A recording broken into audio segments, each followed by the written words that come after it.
Bienvenidos al podcast sobre inversión y educación financiera, fondos de inversión y valores. Mi nombre es Eusebio Gómez, soy asesor financiero y tengo la misión de hacer las cosas de manera diferente, ayudar a muchas personas a lograr buenos resultados financieros y con ello proporcionarles el conseguir la vida que desean llevar.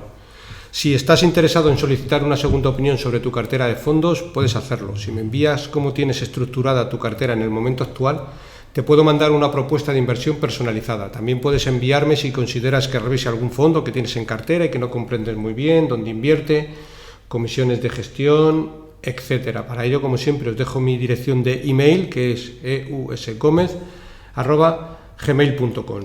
Bueno, y como siempre empezamos por la responsabilidad y el aviso legal.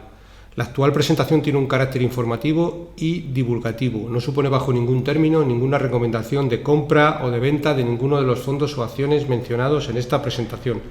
La publicación de este podcast es a título personal. Bueno, pues hoy os traigo una de tantas entrevistas que de vez en cuando hacemos y hoy tengo el honor de estar con Pablo Martínez, de Amiral Gestión. ¿Qué tal, Pablo? ¿Cómo estás? Buenos días, Eusebio, ¿cómo estás? Muy bien, todo en orden. Ya va de vuelta de las vacaciones de verano y digamos que un poco a tope. Pues sí, a ver qué nos depara el resto del año, pero por lo menos estamos todos con las pilas cargadas y con mucha energía. Perfecto. ¿Tú qué tal? ¿También bien? Muy bien, la verdad que todo bien. Sí que es cierto que está siendo un año complicado, pero bueno, a todos los que nos gusta al final el mundillo financiero, este tipo de años son de grandes aprendizajes y bueno, pues de mucha lectura. Perfecto, pues vamos a repasar un poco con Pablo todo lo que es Amiral, los diferentes fondos que componen su catálogo, son todos bastante interesantes, cada uno dentro de su sector, aunque todos un poco con la misma filosofía, pero bueno, nos lo va a ir contando mejor Pablo, que seguro que lo explica mejor que yo. Pablo, ¿qué es Amiral Gestión? Pues somos una gestora de fondos de inversión. En estos momentos gestionamos en torno a 4.000 millones de euros, con lo cual pues nos catalogan como una gestora boutique. Yo creo que es importante destacar que somos una gestora totalmente independiente. Eso significa que todo el capital de la compañía está en manos de los empleados y lógicamente pues la alineación de intereses creemos que es muy positiva cuando las gestoras tienen esta estructura, porque pues las personas que toman las decisiones sobre la estrategia de lanzamiento de fondos, sobre un poco el futuro, el rumbo de la compañía, son los propios empleados. Entonces no se toman decisiones con el propósito de a lo mejor de aquí a un año o 2 años pues obtener un beneficio muy alto, sino que son con una vocación de más largo plazo. Y además todos los accionistas invertimos en los fondos, con lo cual pues estamos todos en el mismo barco, que creemos que en términos de alineación de intereses es fundamental. Hay de hecho estudios en Estados Unidos en donde se analiza la rentabilidad de fondos de inversión, en donde los gestores que toman las decisiones de inversión de esos fondos tienen más de $1 millón de patrimonio invertido y la rentabilidad es mejor. y es lógico que al final pues los gestores que están invertidos en los fondos que gestionan, pues obviamente lo miras con mucho más cariño. Y no solo tu dinero, sino también pues el de tus familiares. Pues mis padres están invertidos, mi mujer, en el caso del resto de gestores pues lo mismo. Con lo cual te estás jugando el patrimonio de toda tu familia, así que las decisiones son importantes. Somos una gestora global. En estos momentos pues tenemos el grueso del equipo de gestión en París, pero también tenemos una oficina de análisis en Singapur para cubrir la región asiática. Luego podremos comentar el tema de Asia. Y también pues cubrimos desde París el resto del mundo, pues Latinoamérica, Estados Unidos. Fundamentalmente Estados Unidos es donde más interés vemos, al otro lado del charco, excluyendo Asia. Y a nivel de estrategias, pues somos multiproducto. Pues nuestro fondo más grande es un fondo mixto, aunque quizás nos conoce la mayoría de inversores como inversores de renta variable. Nuestro fondo más grande es un mixto, el segundo más grande es un fondo de renta fija, así que somos claramente inversores multiproducto. Quizás el aspecto en términos de filosofía de inversión que más nos define es que somos inversores fundamentales. Para nosotros nos definimos o nos gusta la etiqueta del value. Lo malo es que quizás pues es una etiqueta que de tanto usarse pues pierde un poco de matices, y para nosotros el value es análisis fundamental, el invertir en cosas que entiendes, en compañías que crees que claramente el mercado está infravalorando, y dentro de esa definición pues pueden entrar compañías que crecen mucho, pueden entrar compañías que tienen un PER muy bajo. Si bien es cierto que creemos que nunca vamos a hacer el famoso deep value, pues nunca vamos a invertir en un sector que está a PER 3, porque estará probablemente a ese múltiplo por razones evidentes, sufriendo un distrés muy alto, ni tampoco vamos a invertir pues en pelotón. Obviamente y ya ha sufrido una caída significativa, pero o en Zoom, por ejemplo, cuando estaba cotizando a múltiplos de 124 veces ratio precio sobre ventas. Pues por muy esperanzador que sea el futuro de una compañía, ese tipo de múltiplos nunca los vamos a pagar, o compañías que estén creciendo a un 200% anualizado, pues probablemente el mercado ya está descontando ese crecimiento. Así que creemos que en un rango medio se pueden encontrar oportunidades buenas que un inversor tradicional pues catalogaría como value o growth, pero al final ese tipo de etiquetas pues se cae mucho en la simplificación, y obviamente el mundo de las inversiones es mucho más complejo. Así que nada, Amiral es una gestora de en torno a 50 y vamos evolucionando, un poco más de 50 empleados, todos accionistas. Tenemos esa oficina de París donde está la sede central, donde está el grueso del equipo de gestión. Tenemos un equipo de 5 personas en Asia, y luego tenemos la oficina en España de representación comercial pues para hacer el desarrollo de negocio en España, Andorra y Portugal. Así que bueno, pues es una casa quizás un poco diferente por el tema de las subcarteras. Nosotros en todas nuestras estrategias, a excepción de nuestro fondo mixto, tenemos, en vez de un gestor o dos gestores, tenemos muchos. Dividimos los fondos pues no de forma proporcional, va en función un poco de la experiencia que tiene cada gestor, pero detrás de cada estrategia pues de repente tienes 4 gestores, 5 gestores, y se toman las decisiones de forma individual. Cada gestor en su subcartera puede tomar las decisiones que considere, pero las críticas, el proceso de intentar matar las ideas, de intentar buscar los puntos flacos, eso sí que se hace de forma colectiva. Entonces nosotros creemos que es un modelo original. No es único, hay otra gestora que sigue este modelo, que es Capital Group, y yo creo que es una de las gestoras que, siendo más grande, mejores rentabilidades obtiene, con lo cual es un modelo que creemos que escala bastante bien, y lo más importante es que funciona. Entonces nos parece que ya 20 años de historia, desde la constitución del primer fondo de Sextampea, Fondo de Renta Variable Europea, pues hemos obtenido buenas rentabilidades, hemos batido a los índices en la mayoría de nuestras estrategias, y nos parece que es un modelo ya contrastado, y que además en general a los gestores más jóvenes, o al talento más joven, le gusta este modelo, porque son conscientes de que van a tener posibilidades de jugar. En vez de estar en el banquillo 10, 15 años, como a lo mejor pueden estar en otras entidades, pues a lo mejor aquí en 5 o 7 años ya sí que tienen un pequeño porcentaje, obviamente, de las estrategias, pero a lo mejor pues tienen un 1 o un 2% de un fondo, y ya pueden tomar decisiones de gestión, que al final es como se aprende a invertir. Warren Buffett siempre decía que aprendes muchísimo más con un día trabajando en el mundo de la empresa, que 100 años leyendo sobre libros de empresarialidad. Exactamente.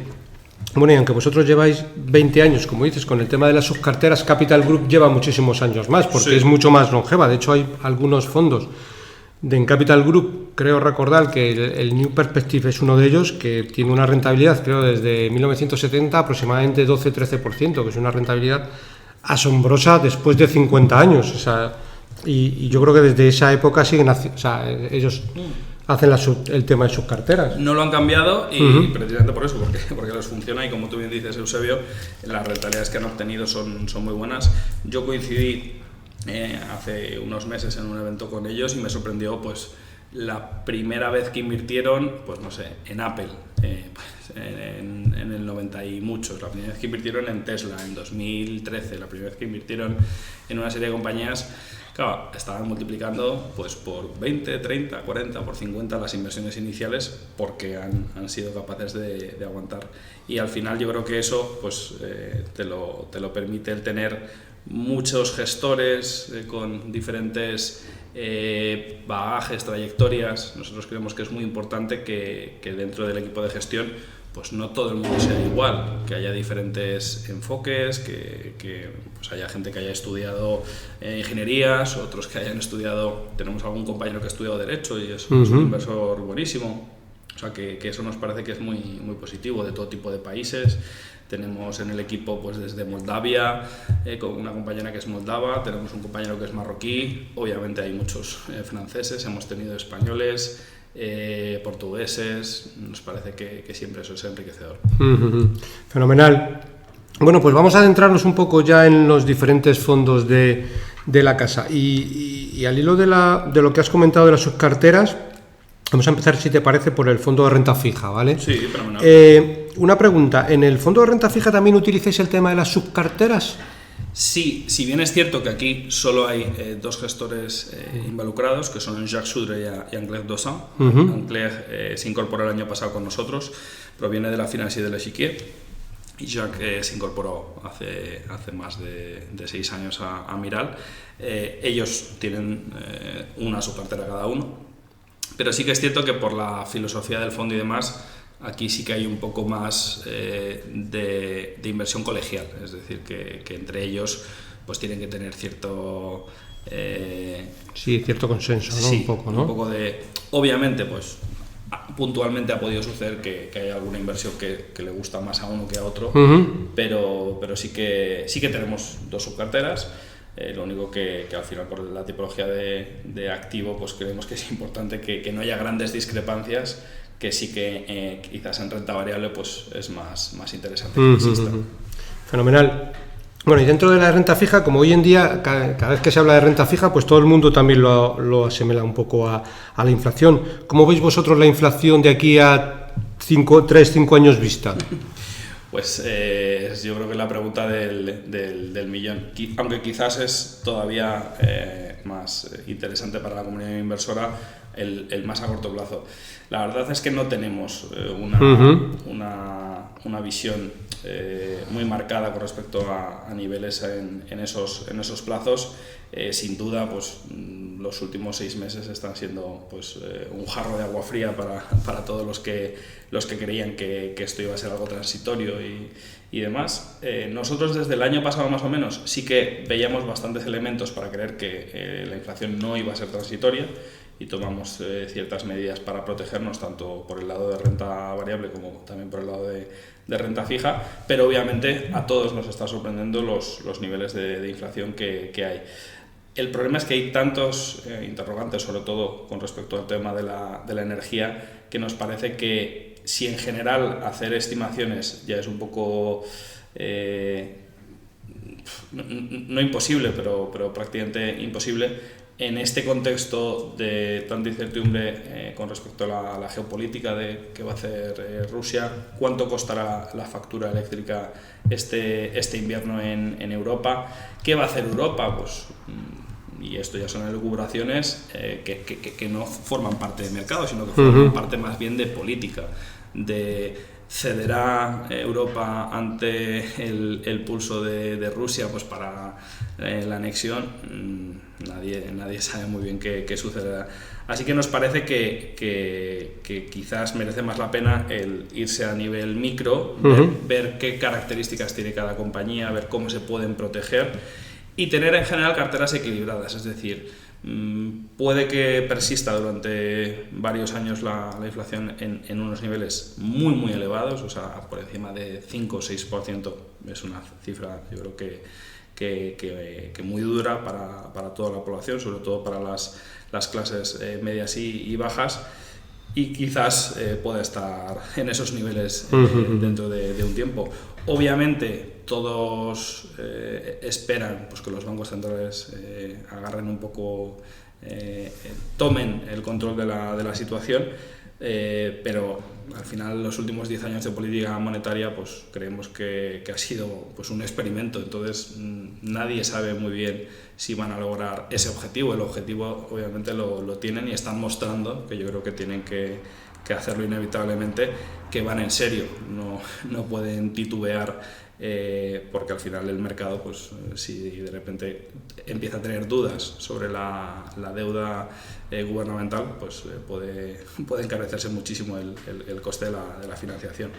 A nosotros, desde el lado de renta fija, pues quizás la mayor protección que podemos tener es tratar de evitar trampas. Entonces, las compañías que van a quebrar a lo largo de los próximos años no son pocas. Estamos en niveles mínimos de defaults en general en el mundo, pero en concreto en Europa. Entonces nos parece que tenemos el contexto macroeconómico propicio para que lo único que suceda es que aumente ese nivel de impagos. Entonces, desde un punto de vista fundamental, pues hay que analizar compañía a compañía, industria a industria, pues aquellos negocios que tú sepas que, o bien por la solidez del balance o por una visibilidad muy clara en los flujos de caja de un periodo relativamente corto de tiempo, pues estamos hablando de 2, 3, 4 años, eso nos parece que es la mejor protección. Fenomenal. Y dentro de que vosotros estáis en París, ¿cuál es vuestro universo de inversión? ¿Es un poco europeo? ¿Es global? El fondo tiene un propósito de inversión global, pero sí que es cierto que un poco por el contexto actual, por el encarecimiento en las coberturas de divisa, el fondo tiene totalmente la divisa cubierta en todas las inversiones no euro, sí que nos está llevando de forma, podríamos decir, estructural, a tener un peso muy dominante en Europa. Históricamente hemos estado invertidos, te diría, más de un 90% en Europa, 85-90% en Europa. Entonces sí que creemos que es ahí donde más valor estamos encontrando. En torno al 50% del fondo tiene un sesgo hacia Francia, que es un mercado que yo creo que muchos inversores no lo saben o no son conscientes, que es amplísimo, a diferencia del mercado español, en donde desafortunadamente pues no se ha desarrollado todo lo que nos gustaría, y ojalá eso se revierta algún día. Pues en Francia, desde el punto de vista de salidas a bolsa en renta variable, pero también el tamaño que tiene el mercado de renta fija es que es amplísimo, es varios órdenes de magnitud superior al que tenemos aquí en España, y por tanto pues hay muchas más ideas de inversión. Pero nosotros sí que creemos que en Europa hay bastantes oportunidades de los sesgos o de las ineficiencias que ahora comentaré, que nos gustan en general renta fija, y también es cierto que al final pues por esa predilección por emisiones sin calificación, emisiones que podríamos decir que son de high yield, quizás en Estados Unidos, que es donde a lo mejor podríamos tener más oportunidades, allí está muy centrado este sesgo en el sector de la energía, y al final es un sector pues donde no tienes tanta visibilidad, hay un input que es el precio del commodity subyacente, que te condiciona absolutamente todo, y sobre el que nosotros en general intentamos no tener mucha exposición. Pues podemos estar invertidos puntualmente en compañías de petróleo, por ejemplo, pero todo lo que sea inversiones en commodities nos deja un poco incómodos, pues porque nadie sabe. Puedes hacer estimaciones, sobre todo cuando las cosas están muy caras o muy baratas, pues ahí sí que pues puedes decir, joder, pues el oro en un momento dado dices, pues está muy caro, está muy infravalorado, pero en general es difícil tener cierta visibilidad y preferimos no invertir en ellas. Así que ya queda excluido un mercado muy grande como es el americano, y luego en general en Latinoamérica pues puede haber muchas trampas de valor, entonces hay que ser realmente expertos. Hemos hecho puntualmente inversiones en Latinoamérica en el segmento de renta fija, pues con alguna cosa muy concreta, pero estamos mucho más cómodos en Europa. Vale, como tenemos todo tipo de oyentes en el podcast y muchos de ellos no son excesivamente experimentados, sí. Coméntanos simplemente por dar una pincelada, y como has hablado de high yield, ¿qué es el high yield? Para un inversor, digamos, un poco más principiante que lo entienda. Pues al final el high yield en Estados Unidos, como es la meca del mundo financiero, es donde se desarrolló, pues son los bonos de alto rendimiento. De forma peyorativa, durante muchos años se les llamó bonos basura, pero nada más lejos de la realidad. Nosotros hemos invertido en más de 300 emisiones, hemos tenido un pequeño impago, no un impago, se puede decir que fue total. Hemos tenido un impago en más de 300 emisiones, o sea que al final el sesgo hacia bonos de alto rendimiento pues no necesariamente entraña más riesgos. Obviamente no es lo mismo ver la categoría que ver las inversiones que hemos hecho nosotros. En definitiva, pues si un inversor tradicional en renta fija puede invertir en deuda gubernamental, pues se asume que ese tipo de deuda tiene un riesgo muy bajo. Si bien es cierto que hay que explicar que el riesgo en las inversiones en general y en renta fija en particular nunca es cero. Entonces, esto de yo quiero inversiones sin riesgo, dices, pues hasta dejando el dinero debajo del colchón. Esta semana se hizo público una noticia de una persona en Galicia que había comprado una casa y había encontrado, creo que eran 9 millones de pesetas en billetes, y desde el año pasado ya no se puede convertir en el Banco de España. Así que incluso guardar el dinero debajo del colchón también tiene riesgo de que te cambien la moneda y el Banco Central te anule la convertibilidad. Entonces, lógicamente la deuda gubernamental pues tiene un riesgo, se asume relativamente bajo dependiendo del país. Pues no es lo mismo prestarle a Argentina que a Estados Unidos, por ejemplo, o incluso a Suiza o algún país con una política monetaria más seria. Entonces pues se asume que ese es un perfil más bien conservador de inversión en renta fija, y luego pues se le puede prestar a compañías que por el nivel de deuda que tienen, que por el negocio en el que están, sobre todo es perfil de deuda. Pues las compañías que ya tienen niveles de deuda importantes y demás, en general suelen ser industrias pues muy intensivas en capital, donde necesitan financiación, y bueno, pues si de repente el negocio va mal, hay mucha competencia, hay presiones en costes, de repente pues tú crees que vas a generar un flujo de caja, digamos una recurrencia de ingresos y unos beneficios después de impuestos X, y de repente pues no se cumplen, empiezas a tener unos vencimientos, no puedes hacer frente a ellos. Pues yo creo que muchos conoceremos a alguien que de repente pues tenía una situación financiera normal, se mete en mucha deuda, pierde el empleo y de repente empieza a tener problemas de deuda. Pues esto es al final lo que le pasa también a las compañías, que se endeudan en unos niveles importantes, las cosas no van como ellos esperaban y de repente desafortunadamente tienen que impagar. Entonces tú como bonista lo que tienes que intentar es evitar ese tipo de situaciones. ¿Cómo lo consigues? Pues buscando emisiones en donde si las cosas salen regular no pierdes hasta la camisa, que siempre pues la compañía tenga en el balance pues algún activo del que pueda desprenderse, que tengas una visibilidad muy grande, como decía antes, de los próximos 2-3 años vista de la generación de caja de una compañía. Pues eso te da ciertas garantías, que dices, oye, las cosas se pueden deteriorar, pero a lo mejor se pueden deteriorar de aquí a 2-3 años, pero los próximos 2 años, en según qué negocios, pues con alta recurrencia en los ingresos, puedes estar relativamente tranquilo. Fenomenal. Y dentro de vuestro universo de inversión, ¿qué tenéis más dentro del fondo? ¿Más gobiernos, más empresas?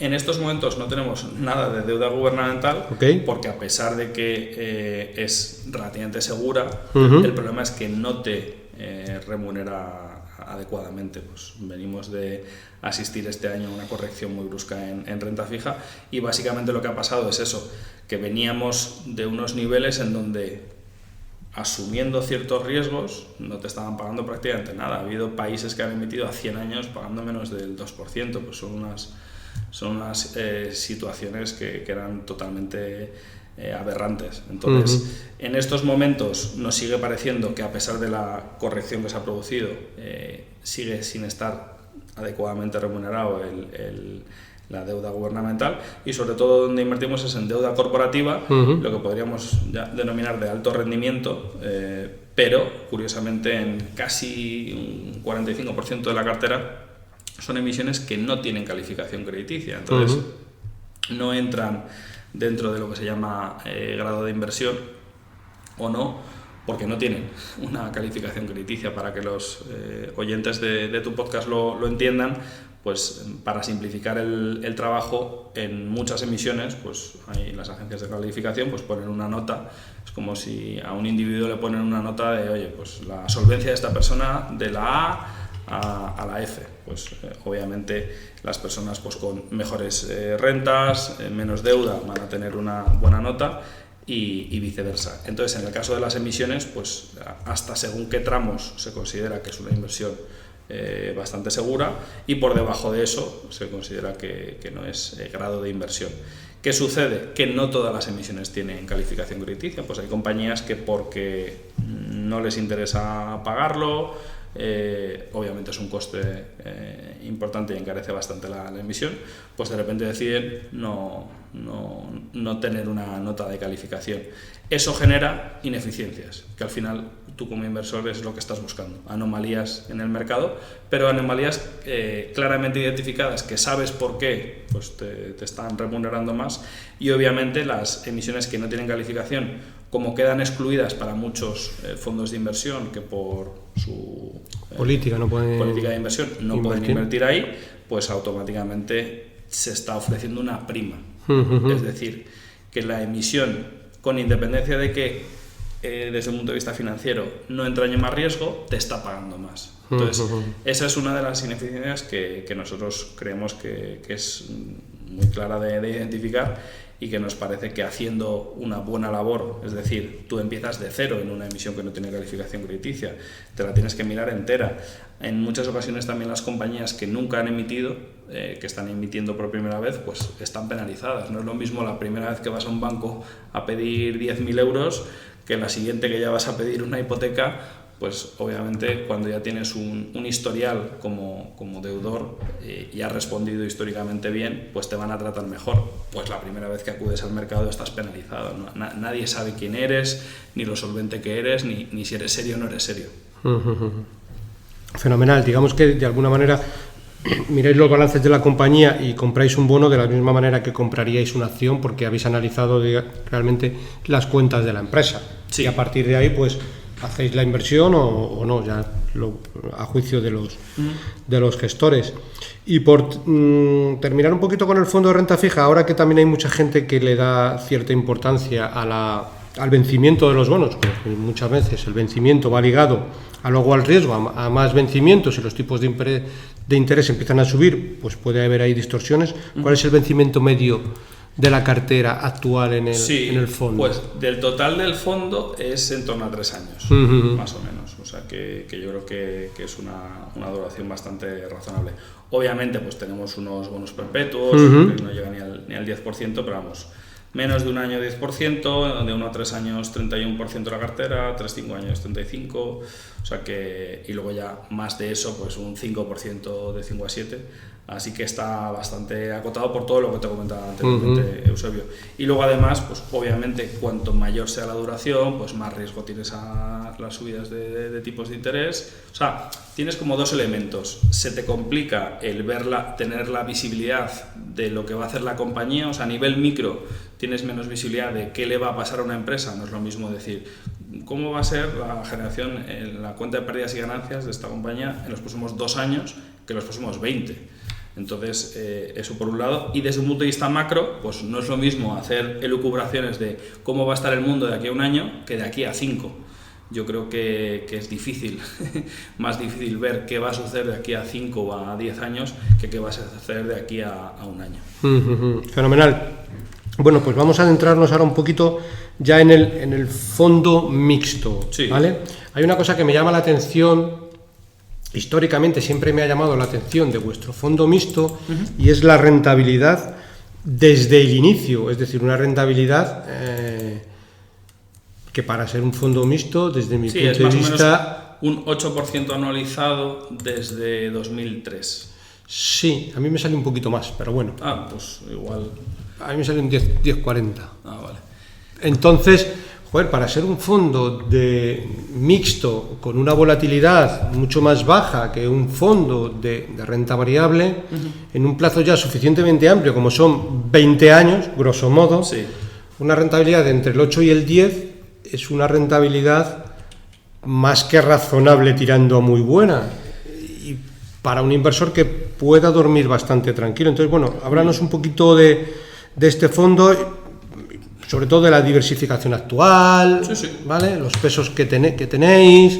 Pues gracias, Eusebio, por tus palabras. Efectivamente, Sextant Grand Large pues es un fondo que tiene un muy buen track record histórico, una buena rentabilidad histórica, sobre todo ajustada a la volatilidad, que al final pues, es, yo creo que un poco el sueño de todos los inversores, el intentar tener rentabilidades rozando el doble dígito, pero con una volatilidad controlada. Pues es un año como este que está siendo tan difícil, pues estamos en caídas del 3 y pico %. Dices, oye, pues tú como accionista, como partícipe de un fondo, pues con toda la que ha caído, yo creo que puedes aguantar este tipo de caídas. Pues efectivamente Sextant Grand Large tiene una rentabilidad, digamos que tiene un histórico de 20 años, entonces estamos hablando pues de la crisis de la crisis subprime, lo que se llamó como la gran recesión. También tienes la crisis del euro, años como veranos como el de China, que fue complicado en 2015, y también en el 16 hubo coletazos, y luego por supuesto la crisis del COVID. Entonces nosotros creemos que el fondo se ha testeado en entornos bastante adversos para tener apenas este plazo de histórico, y lo ha hecho bien, y en líneas generales la rentabilidad, esos periodos y la volatilidad han sido mejores que los índices. Entonces, el cómo lo hacemos, al final es un fondo que tiene una enorme flexibilidad. Es un fondo que puede estar invertido globalmente, no tenemos prácticamente restricciones, pues más allá de que no podemos invertir más de un 30% en países emergentes, por ejemplo. O sea, son cosas bastante razonables. Es un fondo que, a diferencia del resto, aquí no hay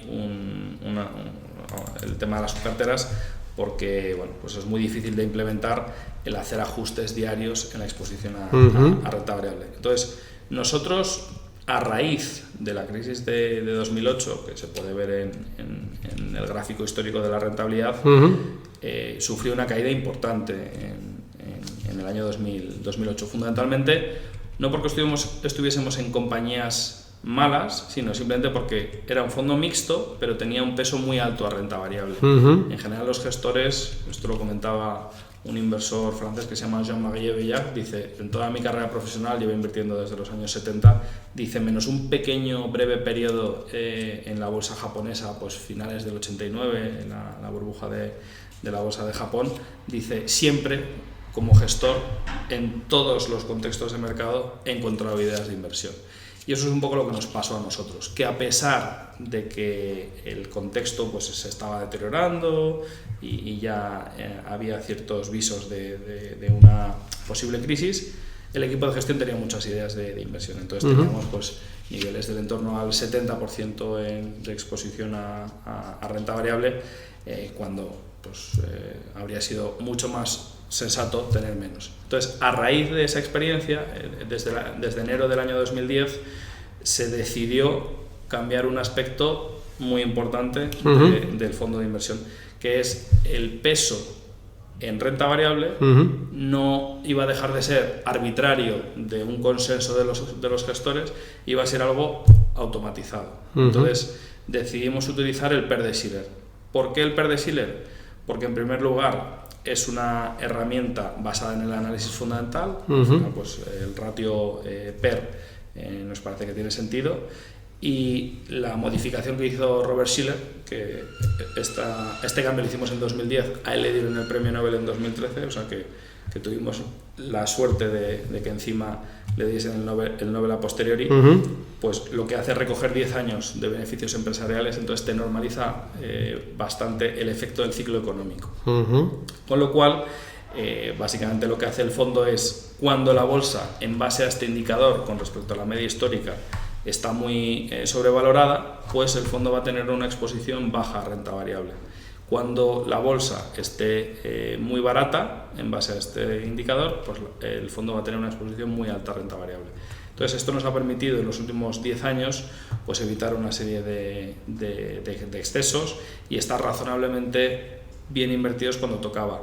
Sí que es cierto que quizás por una serie de circunstancias nos ha indicado ser muy conservadores desde hace varios años, tranquilamente 3 años, uh-huh. Y ha tardado en venir un ajuste, pero finalmente ha venido y pues un año como este afortunadamente ya se está reduciendo. Entonces, más pronto que tarde, al final, si tú estás sistemáticamente evitando estar en bolsa cuando las bolsas están muy caras, con una media histórica amplia, que son 10 años, pues nos parece que es un mecanismo bastante bueno. Y lo más importante es que al final no hay un factor emocional. Es decir, que la exposición es absolutamente piloto automático, arbitraria, y te permite el aprovechar pues un poco la volatilidad. Nosotros en esta estrategia hacemos ajustes diarios de la exposición a renta variable. Entonces, cuando hay bandazos muy bruscos, pues somos muy dinámicos y muy rápidos a la hora de capturar esas oportunidades. Entonces, nosotros creemos que con esa modificación que hicimos en 2010 y sobre todo que al final en este fondo lo que aglutinamos son las ideas más conservadoras del resto de nuestros fondos, pues claramente me estás poniendo un poco lo mejor de todo el equipo de gestión, está poniéndose aquí a trabajar, y pues con una metodología, podríamos decir un método cuantitativo, que es el tema del PER de Shiller, así que ha dado bastantes buenos resultados y consigue lo que la gente quiere, que es poca volatilidad y una rentabilidad pues interesante. Digamos que se nutre de las mejores ideas de los gestores de renta fija y de las ideas un poco más conservadoras de los gestores de renta variable. Sí. Y en el momento actual, ¿qué peso tiene el fondo en renta variable? Uh-huh. El fondo tiene un tamaño, se me olvidó comentarlo, de 1.000 millones, con lo cual es una estrategia importante. Uh-huh. Nosotros la exposición neta que tenemos aproximadamente está en el entorno del 30%, uh-huh. podríamos decir.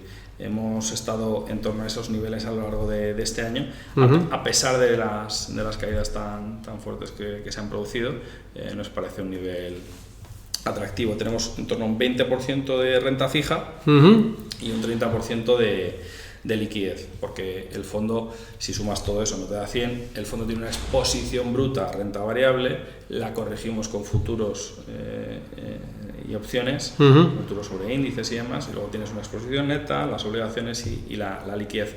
La liquidez no es puramente cash, porque uh-huh. obviamente eso tiene un coste muy elevado, sino que ponemos a trabajar activamente la liquidez, también en ciertas operaciones de arbitraje, en monetarios. O sea, intentamos que esa partida, esa cesta del fondo, pues no te cueste 40-50 puntos básicos, pues que te cueste más bien 10-15. Fenomenal.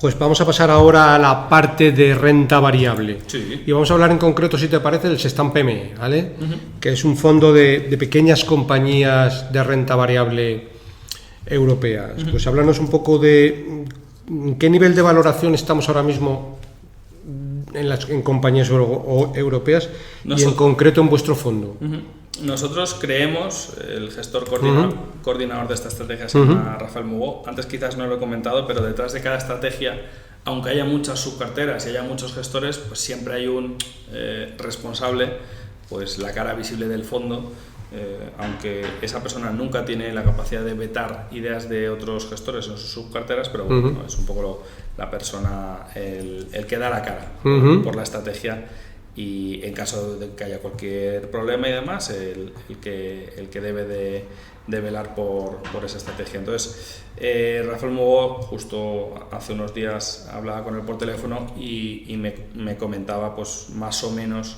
que en estos momentos estamos por debajo, en términos de valoraciones, por debajo de medias históricas en small caps en Europa. Entonces, sí que creemos que las valoraciones son atractivas. Si ya de por sí las valoraciones de las small caps históricas, pues es una categoría de activo que ha funcionado bien, nos parece que es un nicho que en estos momentos, por la coyuntura, puede ser interesante.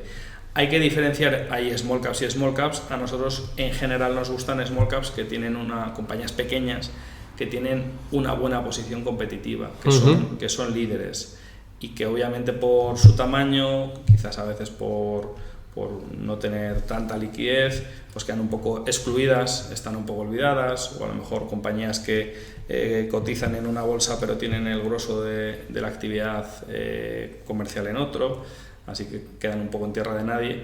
Nos parece que suele haber bastantes oportunidades e ineficiencias. Nosotros somos una gestora que nació invirtiendo en compañías pequeñas. Sextampea desde 2002, un año antes de la constitución de la gestora, invertíamos activamente en small caps.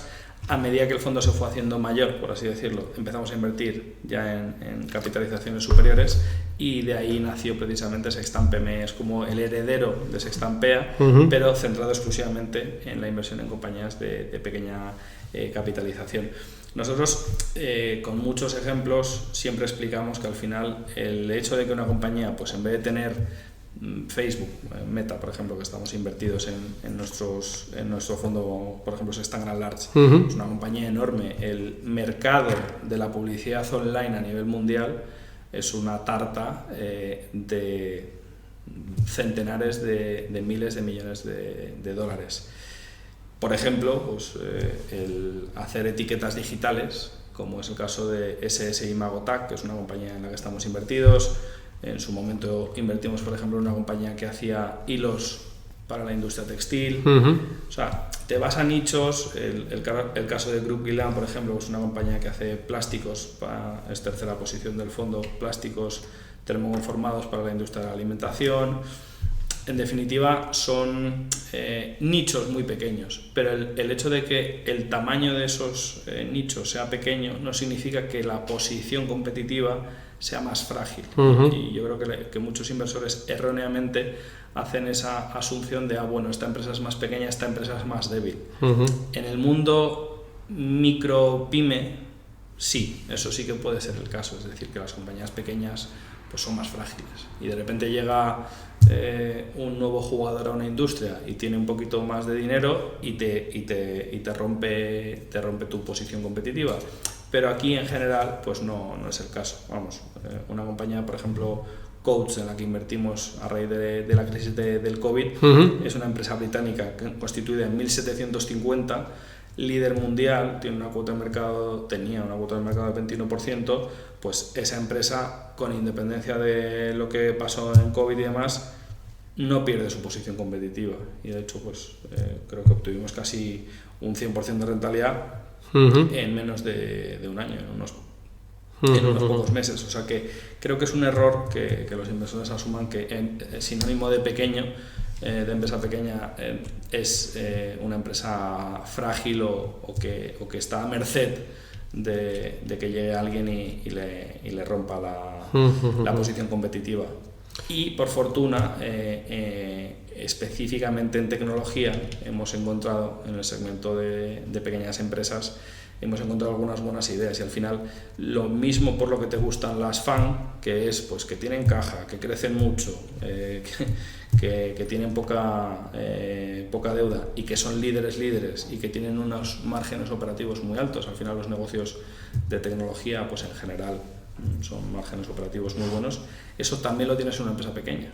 Lo que pasa es que en vez de ser su negocio principal la publicidad online mundial, que es un mercado gigantesco, pues es algo más pequeñito, más nicho, pero las dinámicas son exactamente las mismas.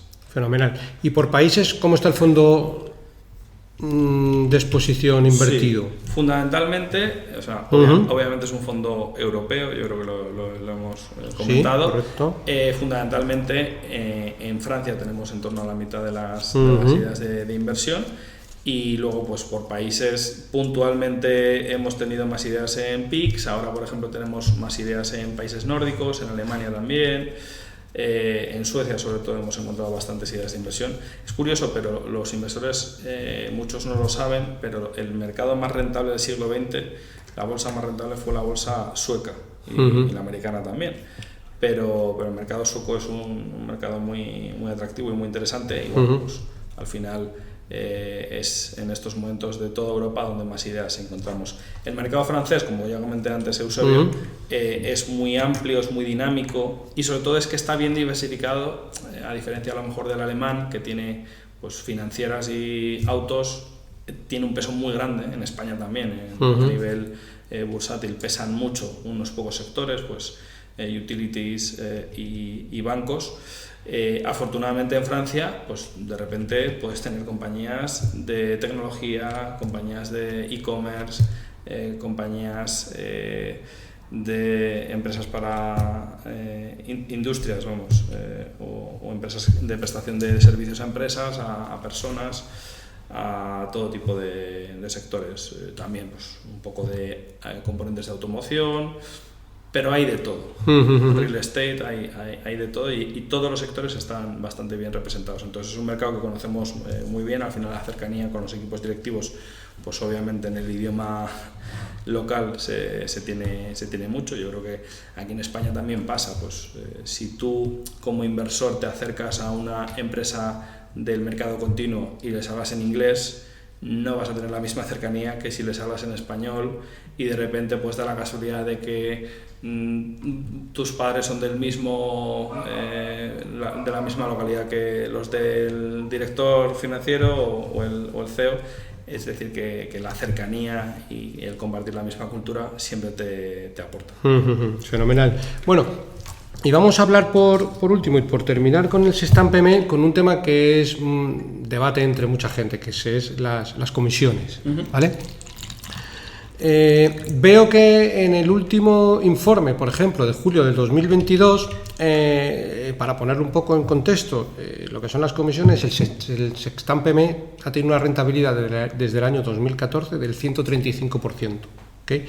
Cuando en la misma época, en el mismo periodo, el MSCI, digamos, microcap de europea, es decir, para comparar un poco peras con peras y hacer un poco la misma similitud, pues ha tenido una rentabilidad del 82,8%, es decir, no el doble, pero prácticamente el 60% más de rentabilidad del fondo. Muchas veces la gente se hace la cuestión, joder, quiero comprar un fondo barato y que tenga las menores comisiones posibles. Muchas veces lo que hay que elegir no es el fondo más barato del mercado, sino el fondo, digamos, con la mejor relación calidad-precio. Es como cuando vas a comprar una marca de leche al mercado. Un poco, y más hoy en día que la gestión pasiva ha estado tan...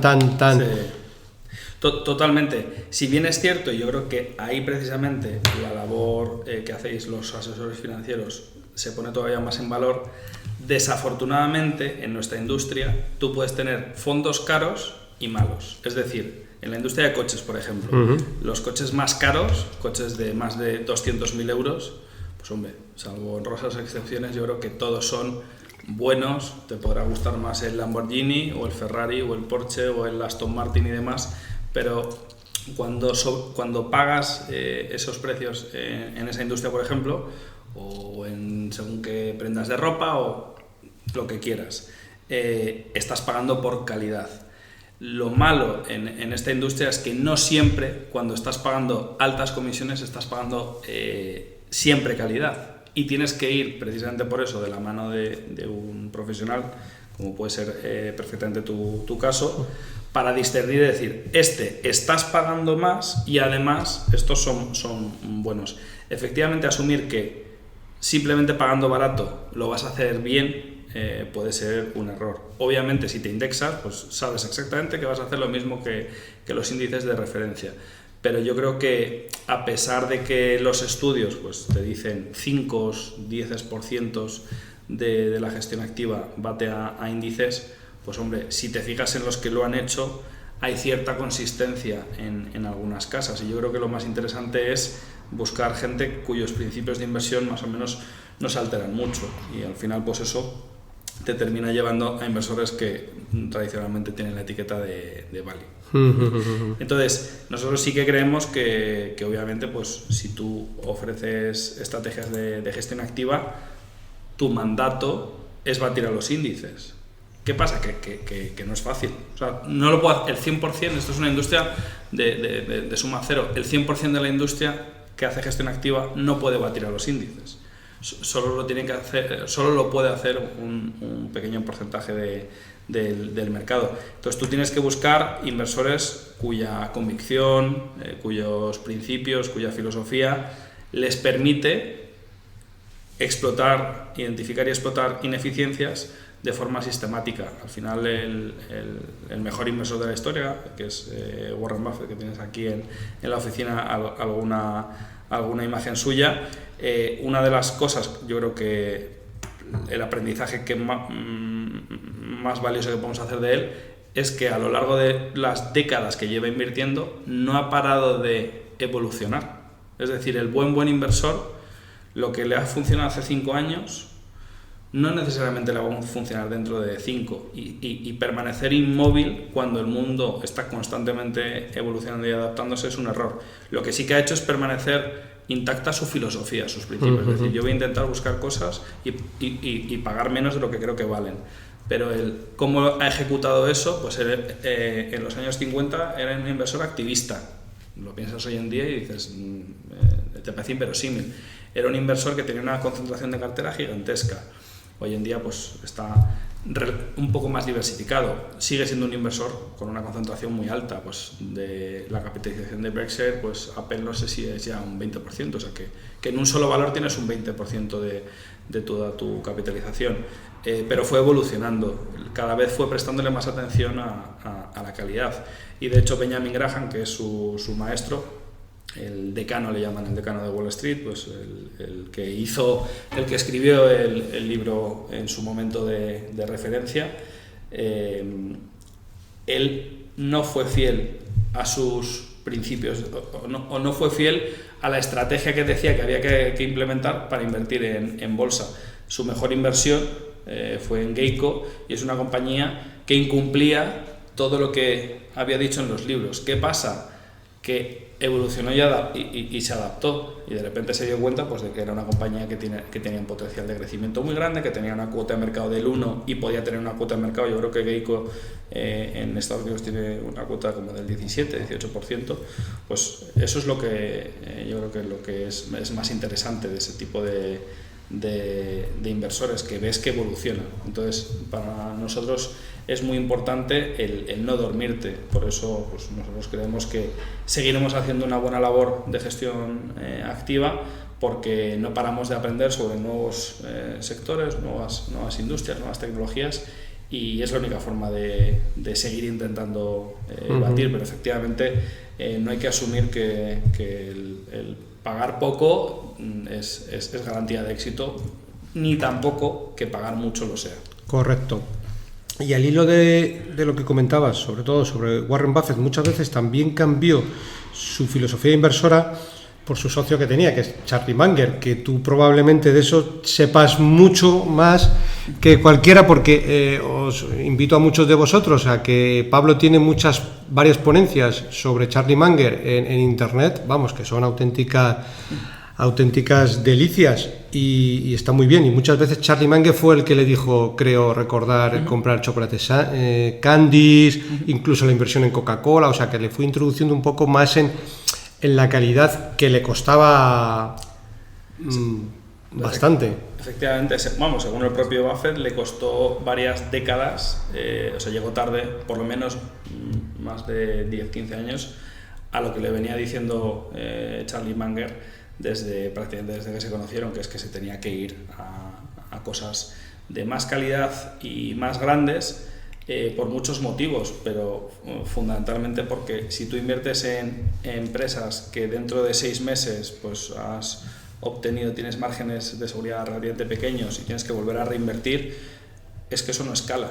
Eso lo puedes hacer pues cuando inviertes cantidades pequeñas, pero es mucho más fácil, es más cómodo el invertir en calidad, pero sobre todo es que escala, es decir, que puedes hacerlo con 500.000, 700.000 millones de dólares que por ejemplo hoy es la capitalización de Berkshire Hathaway. Yo creo que la inversión que hizo en Apple fue como de unos 30 y pico mil millones de dólares, pues solo con una idea ya tienes claro pues que te gusta la fidelidad que tienen los usuarios de la marca, que te gusta mucho el equipo directivo, los números, pues los márgenes de Apple son muy buenos, pues solo una inversión y ya está, no sé si está como en 160, 170 mil millones de dólares, una inversión de 30 y pico mil, o sea, que solo con eso ya has hecho una rentabilidad extraordinaria.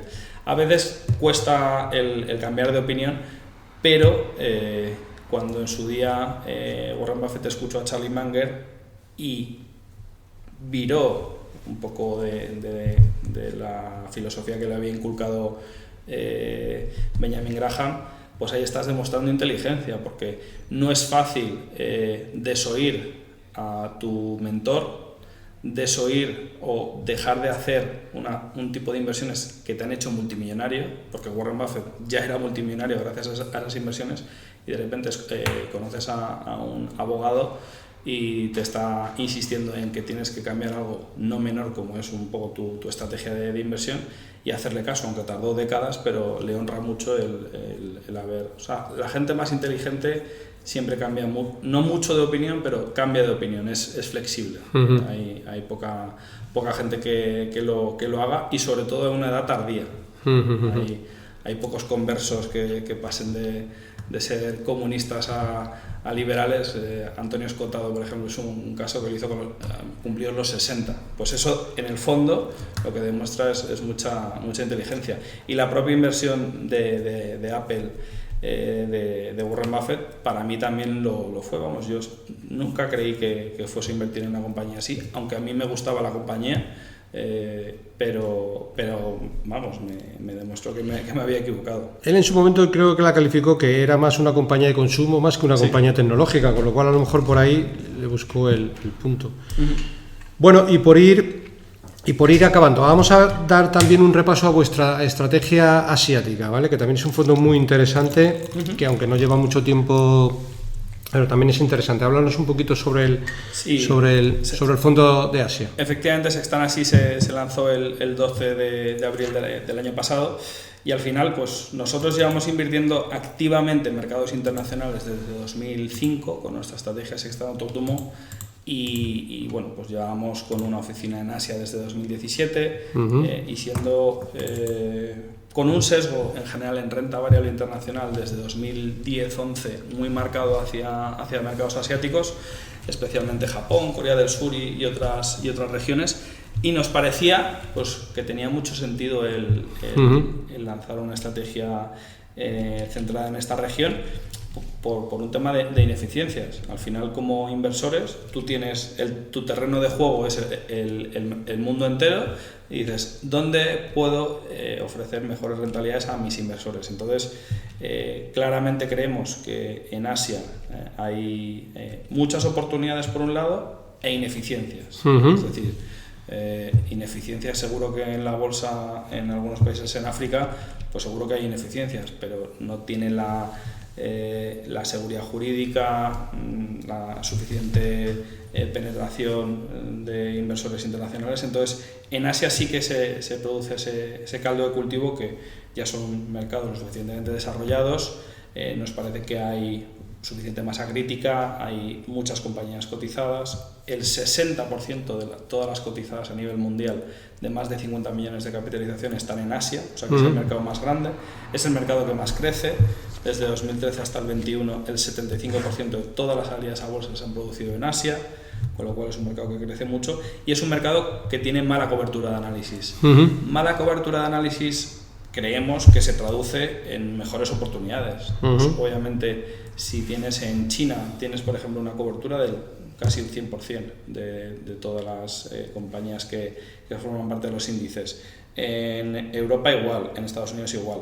Entonces, a nosotros nos gusta mucho Asia e intentamos transmitir la idea de que casi todos los inversores cuando apuestan por Asia pues se van a China, a las compañías más grandes, las megacaps de tecnología, y eso nos parece un error porque es como si un inversor apostase por Europa y de repente pues se va a SAP, a L'Oréal, a las grandes compañías europeas. Ahí no es donde vas a encontrar ineficiencias, ahí no es donde vas a encontrar empresas que hoy valen 1.000 millones y dentro de mañana van a valer 5.000, 10.000 millones. Lo vas a encontrar en las compañías de menos capitalización. Entonces, aunque Sextan así es un fondo que no tiene un sesgo, vamos, su universo de inversión por capitalización es amplio, sí que es cierto que 60-70% del fondo va a estar invertido en compañías de menos de 2.000 millones de capitalización.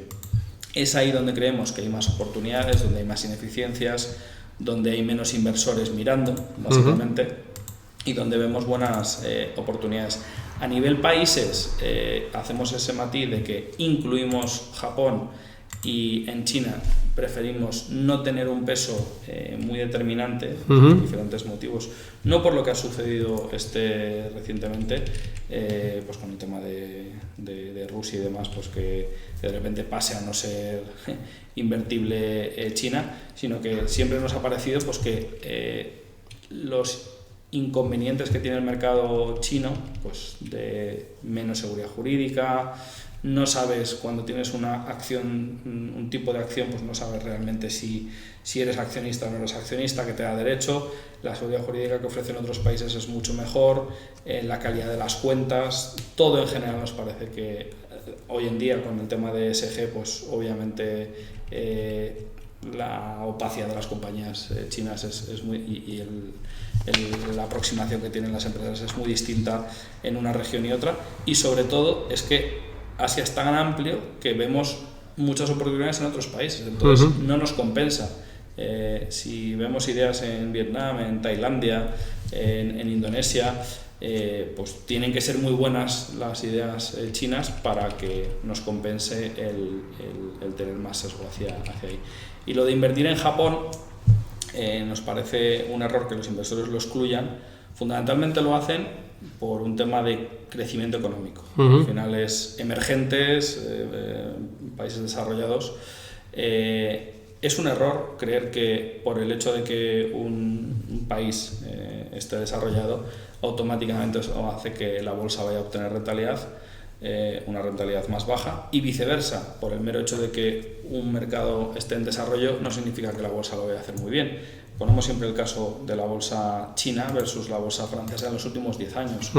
¿Qué bolsa ha obtenido mejor rentabilidad? Pues sorprendentemente la francesa. La bolsa china ha hecho en torno a un 140% de rentabilidad, la bolsa francesa un 240% de rentabilidad. Entonces, asumir que Japón, como es una economía ya desarrollada, pues la bolsa no lo va a hacer muy bien, pues vuelvo al ejemplo de antes de Suecia, es el mercado bursátil que mejor lo ha hecho.